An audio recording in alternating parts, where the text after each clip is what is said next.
Transporti publik në Shkodër tashmë funksionon me një ritëm të ri, duke ofruar shërbim të rregullt çdo 20 minuta gjatë gjithë ditës. Nga ora 6 e mëngjesit deri në orën 22 të mbrëmjes, qytetarët kanë mundësi të lëvizin më lehtë dhe më shumë siguri në të gjithë qytetin. Ne po operojmë që nga ora 6 e mëngjesit deri në orën 10 darkës.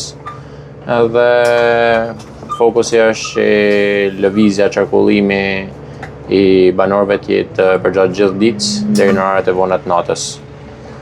I bëjmë thirrje qytetarëve që ta përdorin më shumë këtë shërbim, edhe shpresojmë që edhe ne t'jena analsinë e duhur për me shërby. Ky organizim i ri synon të përmirësojë cilësinë e shërbimit dhe të respektojë kohën e qytetarëve, duke garantuar një transport publik funksional edhe të besueshëm për të gjithë përdoruesit. Për rreth 2 javë që Bashkia e Shkodër në bashkëpunim dhe me operatorin e linjës po merret me risistemimin dhe rikualifikimin e shërbimit urban në qytetin e Shkodrës.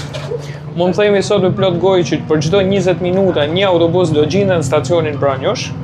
Kemi një rritje të frekuencës, gjithashtu edhe një rritje të orareve duke filluar nga ora 6 e mëngjesit deri rreth orës 10 të darkës, që është autobusi i fundit që kthehet për Baçallek. Frekuenca e rregullt krijon më shumë qetësi në lëvizje dhe bën transportin publik një alternativë praktike për përditshmërinë në qytet, duke kontribuar në një organizim më të mirë të jetës urbane.